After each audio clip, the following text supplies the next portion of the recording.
सभी को मेरा प्यार भरा नमस्कार। मेरा नाम है अभिनव पांडे और मैं आपका स्वागत करता हूं दीनदयाल इंटरमीडिएट कॉलेज के इस यूट्यूब चैनल पर। आज हम करने जा रहे हैं rise of nationalism in Europe part two. अगर आपने पार्ट वन नहीं देखा तो उसे आप जाकर देखें। और शुरू करने से पहले इस वीडियो को लाइक और सब्सक्राइब ज़रूर कर दें और बेल आइकन पे ज़रूर प्रेस कर दें ताकि मेरी आने वाली वीडियोस की नोटिफिकेशन आपको मिलती रहे। तो आज का जो हमारा पहला टॉपिक है वो हम जानेंगे कि the making of nationalism in Europe. तो वो यूरोप में क्रांति कैसे आई। तो जैसा कि हम जानते हैं कि मिड 18 सेंचुरी में वहाँ पे कोई नेशन स्टेट की कोई थ्योरी नहीं थी। वहाँ पे एक मोनार्की सिस्टम थी, वहाँ पे राजा शासन था और वहाँ पे कोई कोई भी नेशन स्टेट की थ्योरी नहीं देखने को मिलती है। लेकिन अब जब ये हम जानेंगे कि इस यूरोप में, पूरे यूरोप में ये क्रांति कैसे आई, तो उसके लिए पहले हमें नज़र डालना पड़ेगा यूरोप की सोसाइटी पर कि यूरोप की सोसाइटी किस किस किन किन भागों में डिवाइड थी। तो उसमें हम देखते हैं जो पहला था वो था एरिस्टोक्रेसी। एरिस्टोक्रेसी में उस सामान्य वर्ग के लोग रहते थे जो कि पावरफुल थे, जिनके पास सारे राइट्स थे और इनकी पॉपुलेशन बहुत कम थी। ये डोमिनेंट क्लास थी और ये सोशली और पॉलिटिकली कुछ ज़्यादा ही एक्टिव थे इस यूरोपियन सोसाइटी में। तो ये आप इसको कह सकते हैं कि ये एक हायर लेवल के लोग वहाँ पे रिप्रेजेंट किए जाते थे, एरिस्टोक्रेसी जिसे हम कहते हैं। एक दूसरे थे पीजेंट्री। पीजेंट्री वही थे lower class, middle class, lower lower class के लोग थे जिनके पास ज़मीन नहीं थी और इनकी पॉपुलेशन भी सबसे ज़्यादा थी। इनको ना कोई राइट्स मिले हुए थे कि आपके पास कोई राइट्स नहीं है कोई भी फुलफ़िल करने के लिए। तो ये बेसिकली वो थे जो, जैसे आप कह सकते हैं किसान लोग थे जो छोटे मोटे काम करते थे। ये दो लोग थे। लेकिन फिर हुआ क्या, पहले तो ये दो थे, लेकिन जब इंडस्ट्रीज़ वगैरह डेवलप होने लगी, जब डेवलपमेंट चालू हुआ यूरोप में, तो फिर एक तीसरा वर्ग के लोग वहाँ पे एंट्री ली, वो थी the new middle class. New middle class में जनरली कौन कौन लोग थे, वो थे वर्किंग क्लास पॉपुलेशन थी जो कि इंडस्ट्रियलिस्ट थे, बिजनेसमैन थे और प्रोफेशनल थे, जिसमें डॉक्टर्स, टीचर्स वगैरह थे, वो लोग थे। तो एक जब यूरोप में इंडस्ट्रियलाइजेशन चालू हुआ, जब यूरोप में थोड़ा बहुत डेवलपमेंट चालू हुआ, तब ये मिडिल क्लास लोग वहाँ पे आने लगे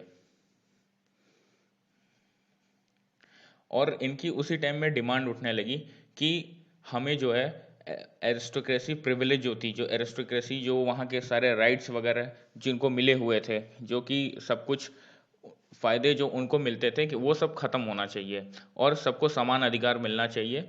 तो ये कहीं ना कहीं अब आगे चल के हम देखेंगे पूरे यूरोप में इन्होंने कहीं ना कहीं पूरे कॉन्स्टिट्यूशन की डिमांड उठाई, हर पूरे यूरोप में, कि हमें अपना खुद का संविधान होना चाहिए जिसमें कि कुछ ये राइट्स मिलने चाहिए, सभी को सामान्य सामान्य ट्रीट करना चाहिए।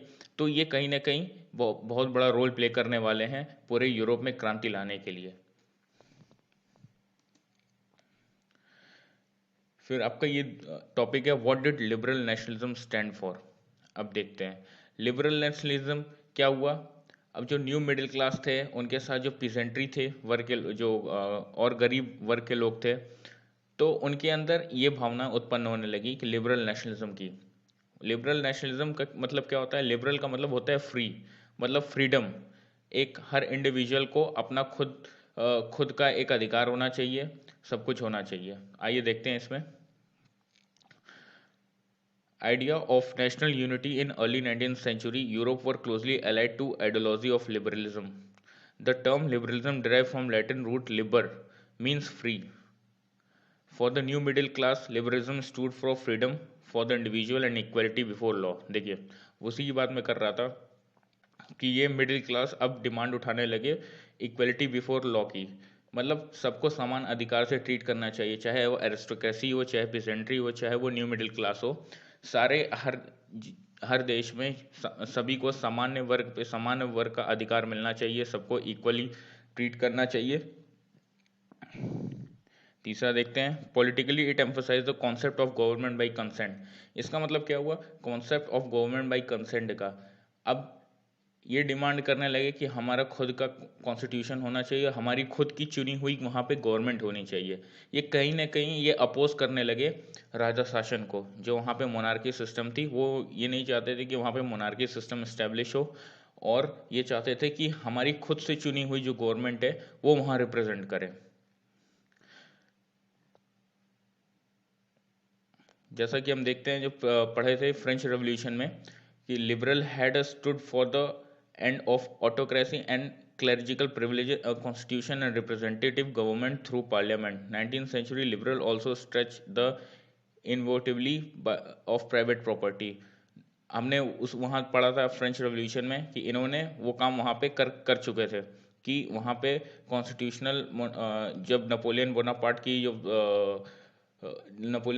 ने जब वहाँ पे तख्ता पलट किया था लुइस 16 का, तो वहाँ पे कुछ न कुछ उसने बहुत ही अच्छे चेंजेस किए थे जो कि वहाँ के लोगों को अच्छे लगे थे। तभी तो नेपोलियन बोनापार्ट का वहाँ पे खुल के सपोर्ट मिला था। लेकिन फिर हुआ क्या कि नेपोलियन बोनापार्ट ने भी, जब उसने एंक्शस करता गया आगे के टेरिटरीज को, फ्रांस के जब दूसरे देशों में हमला करता गया, तो वहाँ पे कुछ नेगेटिव पॉइंट्स भी थे नेपोलियन के, जैसे वहाँ पे टैक्स जो थे वहाँ पे बढ़ा दिया था, सेंसरशिप इम्पोज कर दी थी उसने, और वहाँ के लोगों को कहता था कि आप, फोर्सफुली कहता था कि आपको वहाँ पे फ्रांस की आर्मी को ज्वाइन करना है, आपको वहाँ पे सर्व करना है। तो बात करते हैं लिबरल नेशनलिज्म की, जो डिमांड उठी थी मिडिल क्लास की, वो है फिर चौथा पॉइंट है equality before the law did not necessary stand for universal suffrage. Suffrage का मतलब होता है राइट टू वोट। देखिए अब यहाँ पे वोटिंग की भी डिमांड उठने लगी, ठीक है। यहाँ पे अब वोट कहने लगे कि हाँ ठीक है, अब हमें वोट करना है, लेकिन एक यहाँ पे कंडीशन थी कि चलो थोड़ा जो मिडिल क्लास के लोग थे वो भी डिमांड कर रहे थे कि हाँ वोट करना है, लेकिन एक वहाँ पे एक टाइम ऐसा था कि वहाँ पे जो फीमेल्स थी उनको ये वोटिंग का अधिकार नहीं मिला था। उनकी डिमांड ये उठी कि चलो इक्वलिटी बिफोर लॉ, सबको इक्वल और समान अधिकार मिलना चाहिए, हैं। पांचवा पॉइंट देखते हैं, in the economic sphere liberalism stood for freedom of markets and abolition of state impose restriction on the movement of goods and capital. अब देखिए, जो मिडिल क्लास के लोग थे वो इंडस्ट्रियलिस्ट थे, वो थे जो काम करने वाली जो वर्ग थे मिडिल क्लास। अब वो क्या चाह रहे थे, abolition of state impose restriction. जो जो एक सब, जैसा कि मैंने बताया था कि जैसे एक राज्य से दूसरे राज्य में सामान जाता था तो वहाँ पे कुछ कस्टम ड्यूटीज़ वगैरह लगी रहती थी, ठीक है। तो और कुछ न कुछ इम्पोजिशन लगे रहते थे कि हाँ आप अगर यहाँ जा रहे हो वहाँ जा रहे हो, तो कुछ न कुछ अब वहाँ पर रेस्ट्रिक्शन लगी हुई थी। तो उनकी डिमांड उठी कि नहीं, इसको अब ख़त्म करना चाहिए। तो ये वहाँ पे एक डिमांड और उठी इनकी, लिबरल नेशनलिज्म की, जो मिडिल क्लास के लोग थे। argued for the creation of unified economic territory allowing the unhindered movement of goods people and capital। जो मैं बता रहा था वही चीज़ है, एक इकोनॉमिक यूनिफाइड इकोनॉमिक एक इकोनॉमिक टेरिटरी होनी चाहिए जहाँ पे किसी तरह की कोई बैरियर्स वगैरह ना हो, कोई भी टैरिफ बैरियर्स और कस्टम ड्यूटीज़ वगैरह ना लगे। In 1834, a custom union or Zollverein was formed at the initiate of Prussia and joined by the most of the German state। देखिए उन्होंने क्या फॉर्म किया, कस्टम यूनियन अपना फॉर्म किया जिसको जोल्वरीन कहते हैं। तो ये कुछ रिफॉर्म्स लाए गए उस समय के टाइम में।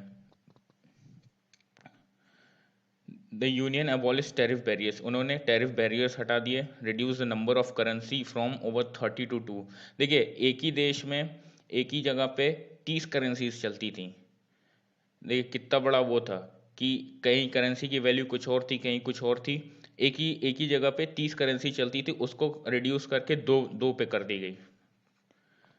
तो ये चेंजेस किए गए। फिर देखिए वहाँ पे जब डेवलपमेंट चालू हुआ तो वहाँ पे क्या क्या स्टार्ट हुआ, वहाँ पे रेलवेज आने लगे, मोबिलिटी ट्रांसपोर्टेशन सिस्टम भी अच्छी हुई, इकोनॉमिक वहाँ की थोड़ी और मजबूत करने की कोशिश चालू हुई। तो ये सब चीज़ें जो रिफॉर्म्स की ये डिमांड उठी, तो इससे ये फ़ायदे हो सकते थे। फिर देखिए अ न्यू कंजर्वेटिज्म आफ्टर 1815। अब जो फ्रांस में जैसे रेवोल्यूशन हुआ, तो कंजर्वेटिज्म की सोच वाले जो लोग थे, मतलब ये मेनली वो थे जो मोनार्की सिस्टम से थे, जो राजा लोग थे, जो फर्दर जैसे आपके ब्रिटेन के हुए, प्रशिया हुए, ये जो यहाँ के राजा थे, तो इन्हें डर लगने लगा कि चलो फ्रांस में अगर इस तरह से हो सकता है कि एक वहाँ की डायनेस्टी, बोर्बन डायनेस्टी को उखाड़ के फेंकी जा सकती है, तो ये कहीं ना कहीं इम्पैक्ट ये हमारे पे भी आ सकता है। तो फिर एक कंजर्वेटिज्म की सोच वहाँ पे होने लगी और कुछ लोग इन्हें सपोर्ट भी करते थे। तो उसमें क्या था, इनकी ये सोच थी कि अगर ये चीज़ पॉसिबल फ्रांस में पॉसिबल है, तो हमारे यहाँ भी ये चीज़ हो सकती है, हमारे भी देश में ये सब हो सकता है। और इनकी सोच ये थी कि नहीं, हमें एक देश तभी चल सकता है जब वहाँ पे मोनार्की सिस्टम हो, चर्चेज हों, सोशल हायरार्कीज हों, प्रॉपर फैमिलीज़ के प्रॉपर्टीज़ वगैरह हों। उनकी ये सोच थी। तो उन्होंने क्या किया, इन सब ने, जैसे कि आप ये बदलाव कौन ला रहा था, नेपोलियन बोनापार्ट ला रहा था ये बदलाव। वो क्या करता जा रहा था कि फ्रांस में तो उसने बदलाव लाए ही, जो कि बर्बन डायनेस्टी को उखाड़ फेंका वहाँ की जनता ने। तो जब नेपोलियन बोनापार्ट आगे बढ़ रहा था, दूसरे देशों पे हमला हमला करते हुए आगे बढ़ रहा था, तो 1815 में यूरोपियन पावर्स में जो Britain, Russia, Prussia and Austria ने मिलकर नेपोलियन बोनापार्ट पे हमला करके उसे हरा दिया। ठीक है, जब उसे हराया तो एक ट्रीटी ऑफ वियना साइन हुई, उसको मैं आगे बताता हूँ आगे के स्लाइड में। तो उसमें क्या हुआ कि नेपोलियन बोनापार्ट हट गया, फिर फ्रांस में वहाँ पे मोनार्की सिस्टम इस्टेब्लिश कर दी गई। मतलब फिर से फ्रांस में राजा शासन को ला दिया गया वहाँ पे। और ये जो डर था ब्रिटेन, रशिया, प्रशिया, ऑस्ट्रिया और भी राज्यों को कि ताकि ये हम पर भी हमला कर सकते हैं, हमारी भी स्टेट सुरक्षित नहीं है, यहाँ के लोग कभी भी भड़क सकते हैं, वो भी डिमांड कर सकते हैं कॉन्स्टिट्यूशनल राइट्स की। तो उन्होंने इस सब चेंजेस को इम्प्लीमेंट किया। तो ये कंजर्वेटिज्म सोच में ये हमेशा याद रखिए, कौन लोग आते थे जो मोनार्की सिस्टम को फॉलो करते थे, जो मोनार्की सिस्टम को चाहते थे कि वो इस्टेब्लिश हो। द वियना कांग्रेस में जो किसने होस्ट किया था, ऑस्ट्रियन चांसलर थे ड्यूक मेटरनिक। इनके अब बहुत बार अभी नाम आएगा ड्यूक मेटरनिक का, इन्होंने ये होस्ट किया था। ये ट्रीटी ऑफ वियना क्या है, जब यूरोपियन पावर्स में ब्रिटेन, रशिया, पर्शिया और ऑस्ट्रेलिया ने मिलकर नेपोलियन बोनापार्ट को जब हरा दिया था, तो एक ट्रीटी ऑफ वियना साइन हुआ था, जिसके ऑस्ट्रियन चांसलर थे जिन्होंने ये होस्ट किया था ड्यूक मेटरनिक। तो उसमें ये क्या साइन हुआ कि उसमें ये बोला गया कि जो ट्रीटी साइन हुई उसमें बोर्बन डायनेस्टी को फ्रांस में फिर से री इस्टेब्लिश कर दिया गया, फिर वहाँ का राजा बोर्बन डायनेस्टी का राजा बना वहाँ पे। और फिर उनके पावर को रिस्टोर की गई। और फ्रांस जिस जिस नेपोलियन बोनापार्ट के अंडर में फ्रांस ने जिस जिस टेरिटरीज पे कब्जा किया था, उसे फिर से उस फ्रांस से छीन लिया गया। तो भाई अब छीना गया तो फिर अब क्या करेंगे, वो उन टेरिटरीज का क्या होगा। तब क्या हुआ कि इन चारों देशों ने जो जो फ्रांस ने कब्जा किए हुए थे, इन सब ने आपस में वो टेरिटरीज बांट ली। तो देखिए जैसे कि हम देखते हैं, Persia was given most important new territories in the western frontier, while Australia was given control of northern Italy. Persia के पास नॉर्दर्न इटली का कंट्रोल आ गया, ऑस्ट्रेलिया के पास नॉर्दर्न इटली का कंट्रोल आया, और पर्शिया के पास नई टेरिटरी वेस्टर्न फ्रंटियर की वो मिल गई। नेपोलियन बोनापार्ट के समय में जो जर्मनी थी, उस समय प्रूशिया आप कह सकते हो, प्रूशिया के अंडर में आ गई थी। वो करीब 100 कुछ ऐसे था कि 130 देशों में डिवाइडेड थी। वो नेपोलियन बोनापार्ट ने 39 स्टेट्स में लाके उसको कन्फाइंड कर दिया था। और फिर इसमें क्या हुआ, कुछ इस हिस्से इसके जो हैं वो प्रशिया के पास गए और कुछ हिस्से ऑस्ट्रिया के पास गए। वैसे इसे अनटच ही रखा गया क्योंकि इसमें बहुत सारे आगे चल के कॉन्फ्लिक्ट्स हो रहे थे कि नहीं, ऑस्ट्रिया पर्शिया में फिर आगे चल के इसमें लड़ाई भी लड़ी गई। तो इसका हम जब जर्मनी यूनिफिकेशन में देखेंगे तो उसमें हम बात करेंगे।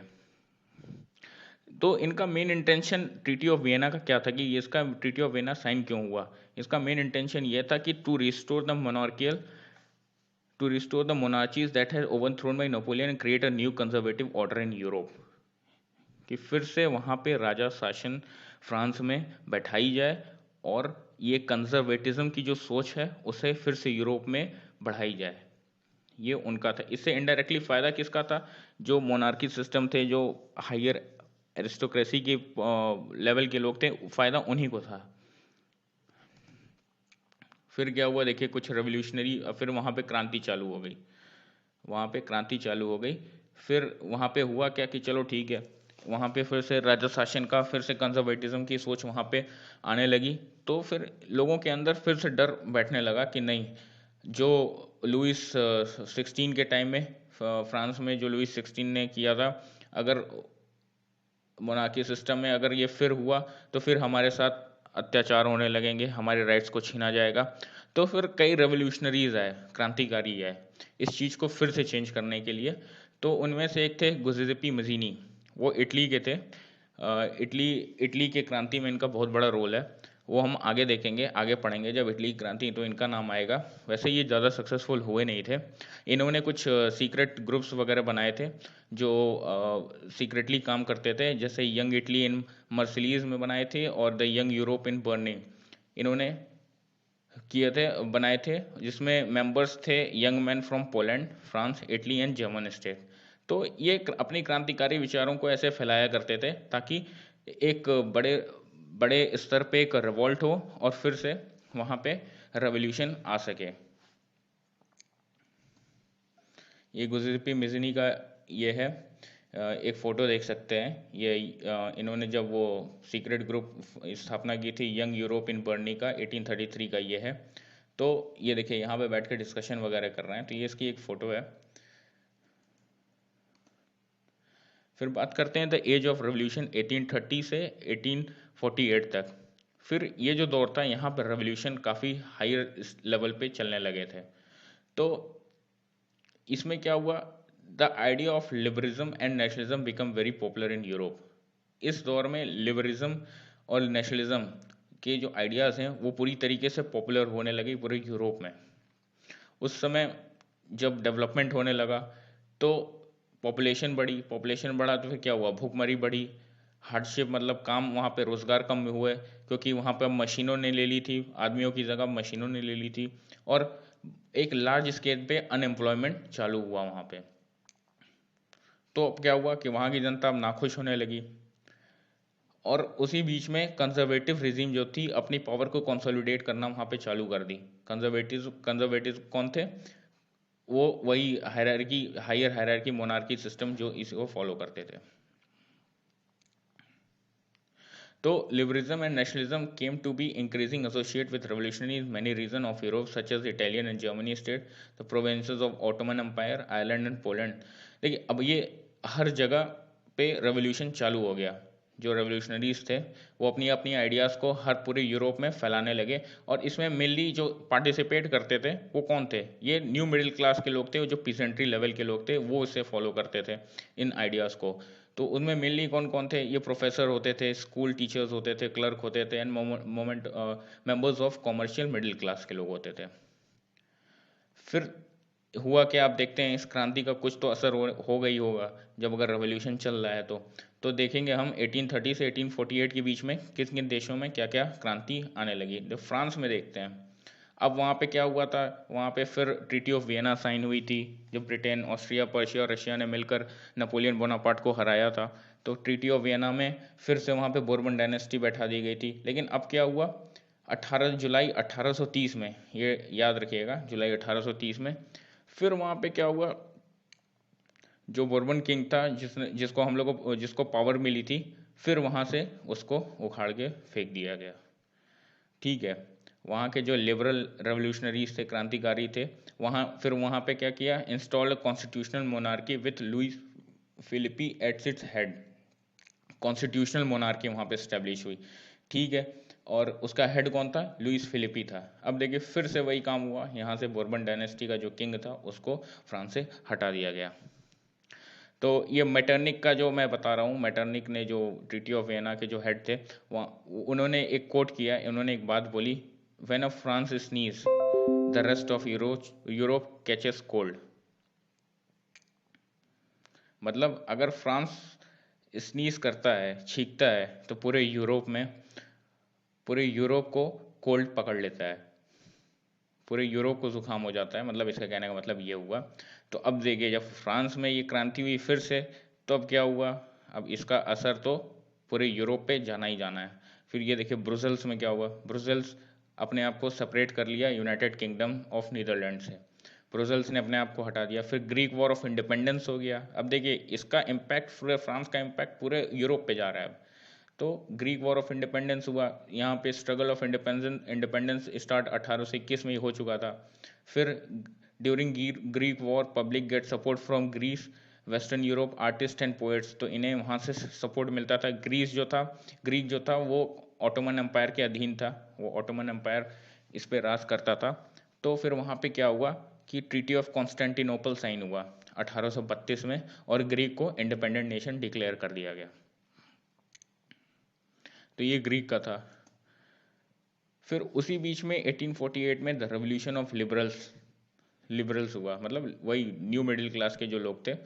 तो ये देखिए, parallel to the revolt of the poor, unemployed and staff peasant and workers in many European countries in the year 18 the revolution led by educated middle class was underway. अब देखिए जो रेवोल्यूशन एजुकेटेड मिडिल क्लास के द्वारा किया गया वो parallel था revolt of poors और पुअर के पैरेलल में ये हुआ था। तो न्यू मिडिल क्लास का जो ये रेवोल्यूशन था 1848 का, उसमें क्या हुआ था इसको हम समझते हैं। जो जर्मनी का रीजन था, a large number of political association whose members was middle class professional businessmen and prosperous artisans came together in the city of Frankfurt and decided to vote for all German National Assembly। तो जो middle class के लोग थे, professional businessman थे, artist थे, artist वगैरह थे, वो क्या किए, फ्रैंकफर्ट सिटीज़ में इकट्ठा हुए, फ्रैंकफर्ट सिटी थी वहाँ पे इकट्ठा हुए to vote for all German national assembly. German national assembly वहाँ पे कंडक्ट हुई।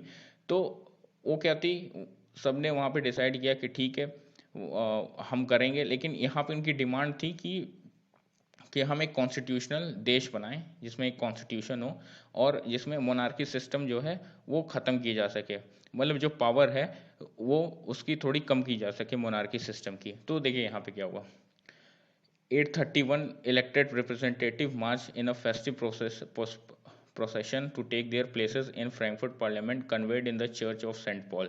ये सेंट पॉल चर्च में हुआ था। 831 इलेक्टेड रिप्रेजेंटेटिव थे, वो फ्रैंकफर्ट पार्लियामेंट में गए। तो उन्होंने एक कॉन्स्टिट्यूशनल ड्राफ्ट की एक जर्मन नेशन की। उस समय जर्मनी नहीं था, उस समय जर्मन नेशन कोई एग्जिस्ट नहीं करता था, उस समय प्रूशिया था। तो उन्होंने एक जर्मन नेशन को वहाँ पे कॉन्स्टिट्यूशन वहाँ पे ड्राफ्ट की, वहाँ के पार्लियामेंट के सामने वहाँ के लोगों ने रखी।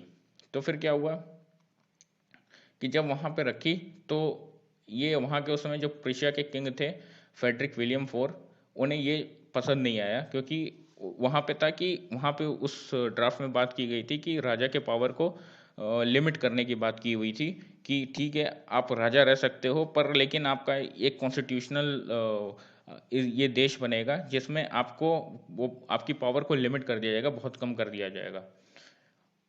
तो जो रूल करेंगे वो हम ही लोग रूल करेंगे, जो खुद की चुनी हुई सरकार होगी वो सब कुछ देखेगी। तो इसमें क्या हुआ कि फ्रेडरिक विलियम फोर ने ये प्रस्ताव को ठुकरा दिया। और फिर क्या हुआ, इनके जो सपोर्टर्स थे, जो मिलिट्रीज वगैरह थे और जो इनके एरिस्टोक्रेसी लेवल के जो सपोर्टर थे, तो उसने क्या उन लोगों ने क्या किया, ये जो पार्लियामेंट थी वो पूरी स्थगित कर दी।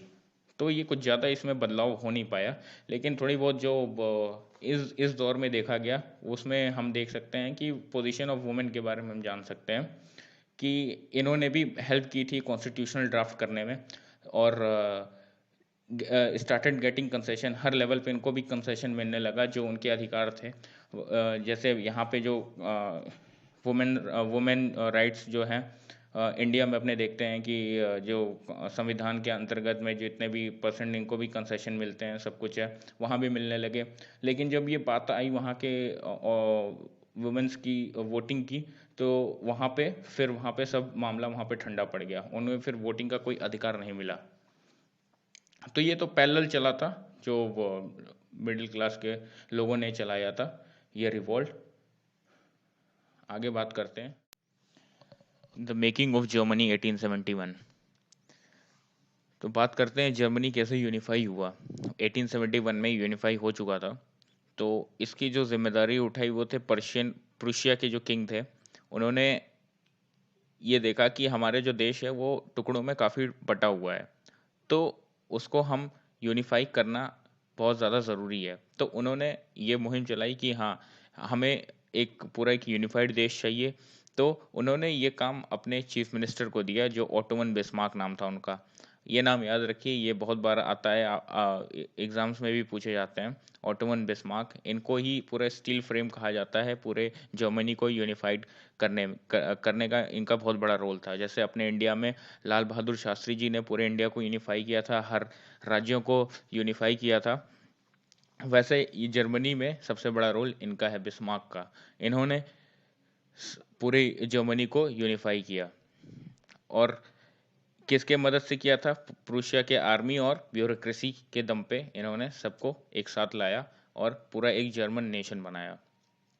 3 मेजर लड़ाइयाँ लड़ी गई 7 साल के इस इवेंट में, ऑस्ट्रेलिया, डेनमार्क और फ्रांस के साथ। तो इसमें क्या हुआ, लास्ट में प्रूशिया जीता, फिर पूरा यूनिफिकेशन हुआ उस देश का, और एक जर्मनी नाम का देश सामने निकल के आया। इन जनवरी 1871 the Prussian king Williams one was proclaimed German emperor in the ceremony held in Versailles. Kings William one जो थे, प्रूशिया के जो किंग थे विलियम वन, वो जर्मन के एम्परर बने, उनको राज्याभिषेक हुआ उनका। तो उन यूनिफाइड जर्मनी के वो राजा बने।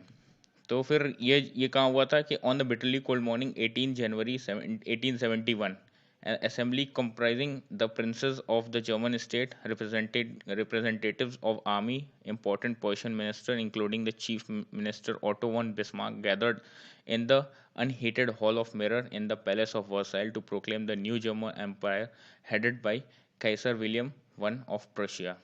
तो ये लोग एक जगह इकट्ठा हुए पैलेस ऑफ वर्साइल में। जो जर्मन के जो प्रिंसली स्टेट्स थे, तो वो सब इकट्ठा हुए। सब ने ये डिसाइड किया कि हाँ, हमारे जो राजा होंगे वो कैसर विलियम वन होंगे, वो पूरी जर्मनी के जो मेन जो लीड करेंगे पूरी जर्मनी को। तो जब कैसर विलियम वन जब राजा बने, तो पूरे यूरोप ने देखा कि प्रूशिया की डोमिनेंस को देखा कि प्रूशिया कितना ज़्यादा ताकतवर स्टेट उभर कर आया है सामने। और इन्होंने काफ़ी सारे जो मॉडर्नाइजिंग बदलाव किए, जो नए नए बदलाव किए, वो थे अपनी करेंसी बैंकिंग लाई, करेंसी लाई, लीगल जुडिशरी सिस्टम वहाँ पे स्टैब्लिश की गई, जुडिशरी की सिस्टम भी आ गई। तो काफ़ी सारे जो प्रैक्टिस थे वो पूरे जर्मनी में फॉलो होने लगे इस टाइप से। तो इस तरीके से जर्मनी का यूनिफिकेशन हुआ। वैसे जर्मनी का यूनिफिकेशन में जो 7 साल की लड़ाई गई, बहुत लंबा प्रोसेस हुआ था वो। उसका खैर आपके टॉपिक में तो केवल इतना ही दिया हुआ है। तो अगर आप चाहोगे तो मैं इस पर पूरे जर्मनी के यूनिफिकेशन में एक पूरा नया वीडियो बना दूंगा। अब आगे बढ़ते हैं। इटली का यूनिफिकेशन कैसे हुआ था? इटली के यूनिफिकेशन में कुछ लोगों का बहुत ज़्यादा रोल था।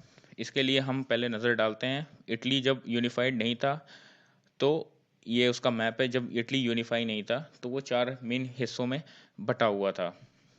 एक पहला हिस्सा ये था, the kingdom of the two Sicilies कहते थे इसको। ये पैपल स्टेट था, जहाँ पे पोप वगैरह यहाँ पे उनका पूरा कंट्रोल था। और ये था ऑस्ट्रिया हेजमबर्ग एम्पायर, यहाँ पे था। और एक ये था सर्दिनिया पिडोमोंट थे। यहाँ पे मेन इटली का मेन जो लोग थे, वो मेन रोल इनका सर्दिनिया पिडोमोंट में ही था। जो प्रिंसली जो यहाँ के राजा थे वो इटालियन ही थे, बाकी तो सब पे कब्जा हुआ था दूसरे दूसरे जगहों का। तो इसके बारे में बताता हूँ कि सर्दिनिया पिडोमोंट इटालियन प्रिंस थे यहाँ पे। तो इन्होंने देखा कि नहीं, हाँ, अब ये ज़रूरी है कि हमें पूरे इटली को यूनिफाई करनी है। तो हुआ क्या था, इन्होंने यहाँ के जो राजा थे वो, उनका नाम था किंग वेक्टर इमैनुअल ने ये दायित्व उठवाया कि नहीं, हमें पूरा इटली यूनिफाई करना है। तो इन्होंने क्या काम किया कि अपने जो चीफ मिनिस्टर थे कैवियोर, बहुत ही अच्छे डिप्लोमेट माने जाते थे। वो ना तो रेवोल्यूशनरी थे, न ही वो डेमोक्रेसी को ऐसा कुछ फॉलो करने वाले थे, लेकिन अच्छी डेमोक्रेटिक उनकी पॉलिटिक्स वगैरह अच्छी थी, और उनके फ्रांस के साथ रिलेशन बहुत ही अच्छे थे। तो इन्होंने फ्रांस की मदद से ये वाला जो एरिया आप देख रहे हो ना, जो ऑस्ट्रेलिया हेजमबर्ग एम्पायर था, इन्होंने उसको जीता फ्रांस की मदद से, ठीक है। फिर यहाँ पे एक दूसरा नाम आता है गुजिपी गैरिबाल्डी का। गुजिपी मजीनी नहीं, गुजिपी गैरिबाल्डी ने यहाँ के जो पीजेंट, लोकल पीजेंट थे, जो गरीब वर्ग के लोग थे, उनके उनके मदद से यहाँ पे इन्होंने इस जगह को जीता। तो अब देखिए, ये जगह जीत ली गई, ये जगह जीत ली गई, ठीक है, किंग इमैनुअल के द्वारा। तो अब ये क्या हुआ कि चलो ठीक है, जो ये पेपल स्टेट था, ये बीच वाला जो आप स्टेट देख रहे हो पेपल स्टेट, इन्होंने खुद ब खुद देखा कि हम अब तो चारों तरफ से घिर चुके हैं, यहाँ से भी यहाँ से भी। तो हुआ क्या कि इन्होंने बोला कि ठीक है, इन्होंने ज़्यादा कुछ हिंडर्ड नहीं, बीच में कोई ज़्यादा रुकावट नहीं लाई, इन्होंने खुद अपने पावर्स को डिसॉल्व कर दिया। ये खुद यूनिफाई हो गए इटली में। तो इस तरीके से इटली की यूनिफिकेशन हुई। तो इटली यूनिफाई हो गया था पूरी तरीके से 1861 में, एक लंबा प्रोसेस चला था। तो 2-3 नाम है, उसको आप याद कर लीजिए, रख लीजिए। सर्दिनिया पीडोमोंट था यहाँ पे जो राज्य था, उसके जो राजा थे वो थे किंग विक्टर इमैनुअल टू थे। इन्होंने काम सौंपा किसको, अपने चीफ मिनिस्टर कैवियर को। कैवियर ने फ्रांस की मदद से ये वाला एरिया अपने नॉर्थ का जो रीजन था ये अपने अंडर में लिया। फिर यहाँ पे किसने लिया, गुजिपी गैरिबाल्टी ने पीसेंटली जो लोअर क्लास के लोग थे उनकी मदद से यहाँ पर रेवोल्यूशन लाया और पूरे इटली को यूनिफाई किया। और यहाँ पे जो पेपल स्टेट था, पेपल स्टेट ने खुद अपनी पावर को डिसॉल्व कर दिया। तो अब क्या हो गया, अब इस पे पूरा किसका पूरा शासन हो गया, किंग इमैनुअल टू का। तो इस तरीके से इटली यूनिफाई हुआ। ये देखिए, ये पूरा इटली यूनिफाई हो गया था 1860 आते आते 1861 आते आते पूरा इटली यूनिफाई हो गया। ये आगे बात कर लेते हैं ब्रिटेन का। ब्रिटेन का क्या है, स्ट्रेंज केस ऑफ ब्रिटेन। इसको स्ट्रेंज केस क्यों कहते हैं, यहाँ पे ना कोई लड़ाई लड़ी गई ना कुछ हुआ, यहाँ पे बहुत ही डिप्लोमेट तरीके से इस पूरे एरिया को अपने अंडर में लिया गया। ब्रिटेन को समझने के लिए आपको पहले समझना पड़ेगा यहाँ के पूरे मैप को। ये जो पूरा एरिया है आपका, ये देखिए, एक इंग्लैंड हुआ, ये हुआ स्कॉटलैंड, ये वेल्स हुआ, ये रिपब्लिक ऑफ आयरलैंड और ये नॉर्दर्न आयरलैंड हुआ, ठीक है। 1 2 3 4 5, ये 5 भागों में पहले डिवाइड था पूरी तरीके से। और इसको समझिए आप, ये अगर इंग्लैंड, वेल्स और स्कॉटलैंड मिलके बनाते हैं ग्रेट ब्रिटेन, जिसको हम कहते हैं ग्रेट ब्रिटेन, ठीक है। England, Wales, Scotland, Northern Ireland ये वाला है, ये बनाते हैं United Kingdom of Great Britain, जिसको हम यूनाइटेड किंगडम भी कहते हैं। ये चारों स्टेट मिलके बनाते हैं यूनाइटेड किंगडम। और ये जो पूरे चारों पांचों जब मिलते हैं तो इसको हम कहते हैं ब्रिटिश आइल्स कहते हैं। तो यहाँ पे बड़ा एक मेजर फैक्टर था जो मैं बताता हूँ आपको। तो यहाँ पे क्या हुआ, बहुत लॉन्ग ड्रॉन प्रोसेस हुआ, not result of sudden upheaval और रेवोल्यूशन। यहाँ पे जब कोई रेवोल्यूशन वगैरह नहीं हुआ था। यहाँ पे वेरियस एथनिक के लोग रहते थे, यहाँ पे इंग्लैंड इंग्लिश लोग रहते थे, यहाँ वेल्स के रहते थे, स्कॉटिश रहते थे, और ये पूरा आयरिश लोग रहते थे। तो अब देखेंगे इस एरिया में, इंग्लैंड में 2 तरीके के पाए जाते हैं, कैथोलिक और प्रोटेस्टेंट पाए जाते हैं। कैथोलिक जो चर्च में होते हैं, ये भी प्रोटेस्टेंट भी जो होते हैं वो भी एक उनका ही हिस्सा है। तो जो इंग्लैंड में पाए जाते हैं वो प्रोटेस्टेंट ज़्यादा होते हैं, वो काफ़ी रिच क्लास के लोग होते हैं, पैसा इनके पास ज़्यादा है, सब कुछ है। और हम देखते हैं कि इधर रिपब्लिक ऑफ आयरलैंड में जो है सबसे ज़्यादा पाए जाते हैं कैथोलिक। इस एरिया में कैथोलिक सबसे ज़्यादा थे और प्रोटेस्टेंट वगैरह भी रहते थे, लेकिन वो इनके मुकाबले बहुत कम थे। तो इनको क्या, प्रोटेस्टेंट को पूरा सपोर्ट मिलता था इंग्लैंड से, पैसे से लेके सब कुछ से, सारे रिसोर्सेज का सपोर्ट मिलता था सब कुछ करने में। तो वही काम हुआ यहाँ पे भी स्कॉटलैंड में, और वेल्स को भी इन्होंने अपने अंडर में लिया 70 एक्ट ऑफ यूनियन 1707 के थ्रू। तो ये पार्ट, स्कॉटलैंड और वेल्स पार्ट बन गए इंग्लैंड के। तो ये क्या कहलाए, ये ग्रेट ब्रिटेन, ठीक है। और फिर यहाँ पे थोड़ी कॉन्फ्लिक्ट हुई थी, यहाँ पे एक रिवोल्ट हुआ था, वुल्फ टोन ने ये रिवोल्ट किया था, अपने आयरिशमैन लोगों के साथ किया था, लेकिन वो रिवोल्ट फेल्ड हो गया था, जिसके चलते 1808 में ये जो नॉर्दर्न आयरलैंड का एरिया था वो भी ब्रिटेन में शामिल हो गया था। तो ये काफ़ी लंबा प्रोसेस चला था यहाँ पे। तो इस चीज़ को आप समझ लीजिए। अगर कोई आपसे पूछता है, ये तो आपके नॉलेज के लिए, ब्रिटिश आइल्स किसको कहते हैं, ग्रेट ब्रिटेन किसको कहते हैं, यूनाइटेड किंगडम किसको कहते हैं, कितने कितने एरिया को मिला के ये कहते हैं। तो ये था ब्रिटेन का यूनिफिकेशन हुआ था इससे। अभी भी क्या है, रिपब्लिक ऑफ आयरलैंड अपने आप को अलग ही मानता है। अभी जो प्रेजेंट सिचुएशन में जो आयरलैंड की टीम है वो जो खेलती है, एक इंग्लैंड की अलग खेलती है, एक और आयरलैंड की अलग खेलती है, आपने देखा होगा। तो यही फैक्टर वहाँ पे रिजॉल्व होती है। आगे बढ़ते हैं, विजुअलाइजिंग द नेशन। अब देखिए विजुअलाइजिंग द नेशन में क्या हुआ कि वहाँ पे 18 और 19 सेंचुरी में वहाँ के जो आर्टिस्ट लोग थे, वहाँ ने नेशन को पर्सोनिफाइंग करना स्टार्ट किया। मतलब पर्सोनिफाइंग का मतलब होता है कि एक नेशन को एक पिक्चर के फॉर्म में, मतलब एक पर्सन पर्सन की, जैसे हम लोग, आपको मैं एग्जांपल दे के बताता हूँ। अपने भारत में हम क्या बोलते हैं, भारत माता कहते हैं। तो हम क्या है, एक भारत, एक वुमेन की हम वो देखते हैं, पिक्चर देखते हैं, अगर हम भारत माता कहते हैं। वही सेम चीज़ वहाँ भी होने लगी थी। वहाँ के आर्टिस्टों ने काफ़ी सारे फीमेल फिगर्स को पोर्ट्रेट किया, और जैसा कि हम देखते हैं, in other words represent a country as if there was a person, nation were then portrayed as a female figure, the female from the that was chosen to personify the nation did not stand for particular woman in real life। ये मतलब कोई real life में कोई women नहीं होती थी, बस हम केवल एक शो कर रहे हैं कि हाँ, ये हमारा जो देश है वो एक फीमेल फिगर के रूप में हम दिखा रहे हैं। तो उसमें भी हम जैसे करते हैं, rather it is sought to give the abstract of idea nation concentrate form, that is female figure become an allegory of the nation। तो ये जो फीमेल फिगर है वो एलिगरी बन गई नेशन की। तो ये जो आइडियाज थी, हम उससे लगा देख के लगा सकते हैं। जैसे आपको यहाँ पे देखने को मिलेगा कि जैसे ये देखिए, विजुअलाइजिंग द नेशन में फीमेल फीमेल एलिगोरी इसको कहते हैं। जो ये फ्रेंच रिवॉल्यूशन में कि एक औरत है, तराजू ली हुई है, आँख पे पट्टी लगी हुई है, ये तलवार है, ठीक है।